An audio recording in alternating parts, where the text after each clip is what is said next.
So here I am fixing my motherfucking house again, except y'all know I'm not fixing my house right now. I'm building this closet for my mom. Now we're finally getting into the drywall finishing. And if you know me, you know drywall finishing is one of my favorite phases of a project. So just a little bit of like how I know how to finish drywall and what my experience is. I will say we didn't really cover drywall finishing too heavily in the trade school that I went to, but I was in the union for painting and drywall finishing. Really, I was a painter, but the painters and the drywall finishers kind of worked, hand in hand to get stuff done. Because if the drywall finishers' work ain't done, then us as painters don't got nothing to do. So there was times where we helped them and there was times where they helped us. Now, when it comes to drywall finishing, I like to say I'm self-taught. Kind of, but not really. So when I was in the union, they used these big, fancy, expensive tools to finish their drywall. They use like machines that automatically put the mud and the tape on the wall. They use machines that automatically give you the perfect drywall mud layer over top of the tape. Like they use machines. So I don't want to say there's not a lot of skill when it comes to finishing drywall with those tools, but the tools really do the job for you. I mean, obviously you have to know how to use the tools in order to use them, and they're heavy as shit because you have to fill them up with drywall mud. But as far as hand finishing drywall, I do feel like there is more skill in that. And not just because I'm a hand finisher. And so the reason why I say I'm self-taught is because when I was in the union, I did ask some of the drywall finishers while I was on the job, like, hey, can you show me how to do this? Hey, can you show me how to do that? But I really wasn't a drywall finisher. Any chance I got, really, I'm a question asker. I'm intrigued, I'm interested. So I used to run off and go find the drywall finishers and be like, hey, can you guys show me how to fix a butt joint? And they would, So ultimately, the reason why I know how to finish drywall is because the boxes and the tools and the machines that they use apply the perfect amount of drywall mud on the wall. And so whenever I went home and it was time to do my own drywall, I just pretty much tried to mimic and make my drywall look like what I seen on the job site, but with my hand tools. So yeah, I like to say I'm self-taught because I feel like there was a little bit of skill in that to be able to look at somebody else's drywall finishing and then go home and recreate it without nobody really telling me how. So that's actually something I recommend if anybody is struggling with their drywall finishing, or they want to do drywall mud, but they scared, they don't want to mess it up, whatever. I highly, highly recommend, if you know somebody who does construction or you know of renovations being done near you, go onto the job site and ask them people if you could look at their drywall. Facts. Go look, because seeing it in person makes it make so much sense. I feel like seeing drywall be finished online, it just looks so pretty and perfect. But up close in person, you could really see how thick the layers are and stuff. Now, there are levels to drywall finishing. I don't know them all. I believe fire taping is just when you tape the seams for something like an attic or something. Something that doesn't actually need the drywall to be finished and pretty and perfect and painted. But don't quote me on that because I don't know. Like I said, I'm not really a drywall finisher. I was a painter. Now I know what I do is a level 3 finish. So I do one layer of tape and then I coat it twice. I coat over top of the tape twice. So technically, it's a level 3 finish because it's 3 coats. The taping is considered the first coat. And then the layer of mud that I do over top of the tape is considered the second coat. And then the third coat, well, that's the third coat. And so that would be a level 3 finish. A level 4 finish would be another coat. A level 5 finish, I believe, is when you skim the entire wall with drywall mud. So the entire wall gets covered with mud and it's skimmed. And what that means is it's just a very, very light layer to make the whole wall one level. Okay, and so that's why it's called level 5, because that's I don't know. Anyways, I do a level 3 because I feel like a level 3 is like the minimum that you need in order to paint. I'm sorry if I sound out of breath, y'all. I got the baby wrapped to me and I'm pacing around my living room doing my voiceover, waiting on dinner to cook. It's on the stove. So if I sound out of breath, it's because I'm getting my steps in, I guess. Not intentionally. I don't know why I pace whenever I do my voiceovers, and this is like a 20-minute long video, so I'm doing a lot of pacing. It's not just one of my little 1-minute short videos. But anyways, back to the drywall finishing. So yeah, I do a level 3. So something I wanted to point out, another tip to give to people who maybe are new to drywall finishing or struggling with their drywall finishing, the goal is to put the least amount of mud on the wall while not only covering the tape, but feathering your joint into the rest of the wall. And pretty much what that means is like there's a seam, okay, where 2 drywall sheets meet. That is called a seam. And your goal is to make it seamless. Okay, that is what we're doing with drywall mud. And so when you tape, you are just putting mud on the wall for the tape to stick to. So I go through and I'm not really worried about how it looks. I pretty much just slap a bunch of drywall mud on the wall along the seam, and then I get my tape and I lay my tape in it. And then I use the knife. I hold the knife up against the tape and I rip it. And I pretty much use my knife to cut the tape. And don't be upset if you go to try that and you mess it up. Sometimes I mess it up. You might not get it on your first try. Try it again, okay? Also, I only do that for straight joints. I do not do that for the corners. For the corners, you are going to have to rip it with your fingers. Don't try to hold the knife up against it and rip it. It's too thick because it's folded in half. It's not going to work. So yeah, you put the mud on the wall, you put your tape in it, you cut the tape, and then I take my knife and I run it over.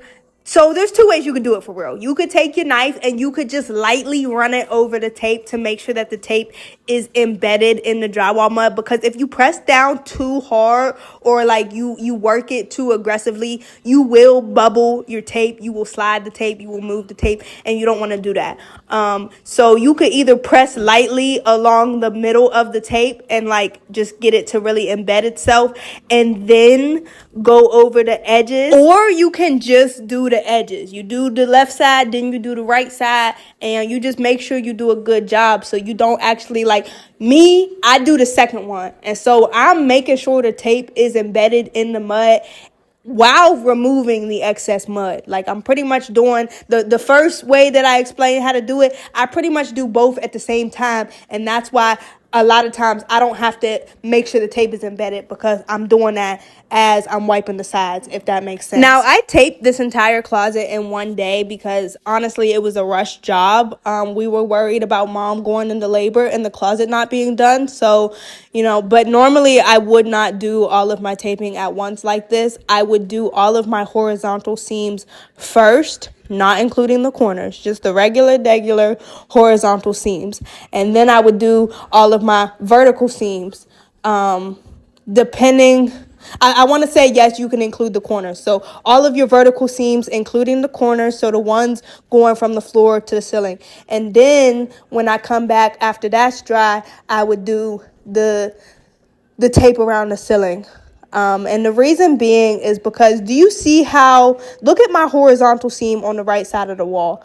That tape sits underneath the tape in the corner, right? And my corner runs up to the ceiling and it sits underneath the tape that's taping the ceiling to the wall. And so I do it a certain way so that like the tape runs into the other tape a certain way. I want it overlapping a certain way. I don't know why. I don't know if it makes the drywall finishing better, but that is just my preference. That is just how I finish drywall. I feel like there really is so much to know about drywall finishing. And like when I was first starting out before I went to school, I watched YouTube videos and stuff, and there was just like so much that's not covered. So when I teach drywall finishing or I post videos of me drywall finishing, I try to explain as much as I can, like the stuff with the taping. I feel like nobody would have watched my video and ever noticed that. like on their own without me saying anything. Now, do you guys see this patch that I'm using? I really like these specific patches because you can cut out exactly what you're using it for. If you're using it for an outlet, there's lines on it for you to cut out the box for the outlet. If you're using it for a light, like I am, there's lines on it for me to cut the perfect circle for the light. And so there's holes in it, and you're gonna see, I don't know why it clipped it, like the video, I didn't get the footage, but I just cover it with mud, and it gets a little messy, and then I stick it to the wall, and then I take my knife and I do like I do the tape. I just run it along the whole patch and try to get all the excess mud to come off of it. That right there, that's where it clipped it. I don't know why it didn't record me actually putting the patch on. But yeah, there's holes in it, and you just want to get all the excess mud off the wall. You want it, stuck on there. And then I went ahead and I did a coat over top of it. You can stick it to the wall and then let it dry and then do a coat on top of it if you're not comfortable with like working with wet mud on top of the patch. But like I said, it was a rush job, and I knew that this patch was going to need coated multiple times compared to just regular tape. So that is why I coated over top of it after I put it on there. But yeah, those patches are great. They come in a 2-pack. They're pretty inexpensive. My first time using that patch was in my bedroom. I decided to move my bedroom light switch, and then there was just like a box in the wall where the old light switch was. So my first time using one of those patches, I completely covered up where the old light switch was, and it worked great. You can't even tell where it's at. That's also good for like, if there's a hole in your drywall for any reason, if you need to patch drywall for any reason, that is what you should use. I swear by them. And really, I used to never use patches. I used to just go in with the tape and fix it with the tape. So yeah, Home Depot and Lowe's need to sponsor me or something, because I swear by them patches. Them patches is the truth. Now, something I also wanted to point out is which part of the tape is going up against the wall. I want to say I tried to explain this in a different video, but like it wasn't like fresh on the screen, so I just gave up. Do you see how I'm folding the tape to go into the corner? The paper tape automatically bends one direction. It's not very hard to tell which way the tape bends because it kind of just naturally bends on its own. And so even when you are not bending the tape to go into a corner, the part of, okay, imagine you bend the tape in half and you stick it in the corner. That backside, that's the side that goes up against the wall no matter what, all the time, even when you're not doing a corner. There is a front and a back to the tape. Now for an outside corner, which I'm mudding right now, do you see how that corner faces the outside? Like it points outwards. It's the only corner that does that. You should really use a metal corner bead, and that is to strengthen your outside corners. And the reason being is because like a lot of times your outside corners are doorways. So imagine moving furniture and bumping the doorway, or if you got kids and dogs and things like that. I feel like the metal corner bead, the reason why you use those is to sturdy up the corner so that when people bump into it, it don't break so easily. I did not use a metal quarter bead for this because for one, I don't want to say I didn't have one, because I did have one at home, but I had forgot it and left it at home. But it really wasn't mandatory. I mean, it would have stiffened it up. It would have made it sturdier. But I don't really see why that's going to be getting bumped and nicked. And, So, yeah, just to recap about the tape before I move on to the next coat. You are just putting mud on the wall, sticking the tape to it, and then scraping off as much mud as you can with the tape still being stuck to the wall. If there is a spot where there is not enough mud behind the tape and the tape is not sticking to the wall, you need to pull the tape off and you need to apply more mud. It's very important that your tape is embedded into the wall. Now, like I said, taping is considered the first coat. So the second coat is technically the first coat that goes over top of the tape, but it is still called the second coat. This confused me for the longest. Nobody explained this to me. It finally, maybe somebody did explain it to me. Maybe one day it just clicked in my head. I don't know, but I remember like it did not always make sense to me, and so that is why I'm explaining that as much as I'm explaining that. So the second coat, I feel like The purpose of the second coat is to cover your tape, nothing more and nothing less. And the reason why I say nothing less is because if the tape is not covered and you could still see the tape through your coat of mud, it's gonna need mudded again. And so there's a chance that if you're shooting for a level 3 finish, you might need to do a fourth coat if your tape is not covered good when you do the second coat. And so the reason why I say nothing more is because you want that seamless transition between your drywall sheets. You don't want thick mud because that's hard to blend into the wall. And so you really just want enough to cover that tape. I also say nothing more because anything that's too thick, you're going to have to sand it. And sanding is the worst part about drywall.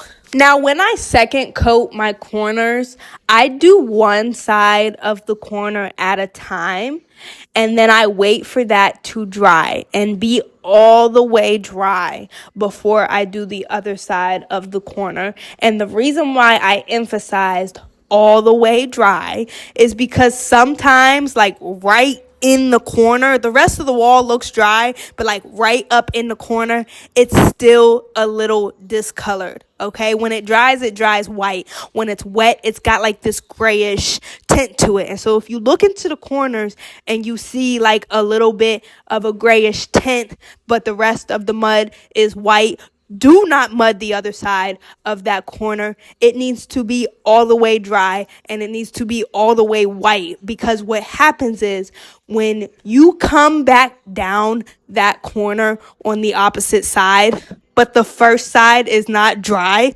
your knife is going to gouge out what's in that corner. Okay, and you're gonna get like partially dry mud clumps mixed into your mud, and it's just a whole big hot ass mess. Now they do make corner tools, and I want to learn how to use one, but like I don't really fuck around with trying new shit when it comes to drywall mud, because if you try some new shit, you got to deal with it. If you try some new shit and it don't work out the way that you wanted it to, or it don't turn out the way that you wanted it to, you still got to finish it. You still got to finish that drywall. You still got to sand that drywall. You still got to deal with whatever the repercussions of you trying some new shit is. And so I would really like to learn how to use a corner tool for the purpose of getting my corner done twice as fast. But the reason why I don't is because if I fuck that corner up, I'm going to be the motherfucker sanding it. And I just told you, sanding is the worst part about drywall. So a lot of times I just stick to what I know. I am kind of stuck in my ways a little bit. There's wet sanding. Some people put dish soap in their drywall mud. Some people use mesh tape. There's just all kinds of different ways to do things. And I don't really venture off trying other things. That's another good example. So they actually make drywall mud, joint compound is what it's really called. But they make quick set mud, and it's like a powder. It's like a bag of flour, but it's quick set mud. And so it comes in a bag, and on the bag, it'll tell you whether it dries in 5 minutes, or it dries in 10 minutes, or it dries in 20 minutes, or it dries in an hour. But they've got different dry times, okay? And so you get the bag of mud, and you dump it into a bucket or into your pan, and you add water, and you mix it up. And you have until that time that it says on the bag, and it will dry up. The reason why I don't like using that is because, for one, I don't really be knowing like the portions, like how much mud do I need to mix up for what I'm mudding, and how fast can I use it before it dries up. And then how many times am I going to have to stop what I'm doing, clean out my bucket, mix up some more mud? And so I don't really care to do all that. I don't mind waiting, because the thing about the mud that I use that comes right out the bucket is it takes long to dry. I do one coat a day and I come back the next day, because that's how I feel like it would be on a real job site. On a real job site, I would show up for work, I would do all my taping, And I would go the fuck home.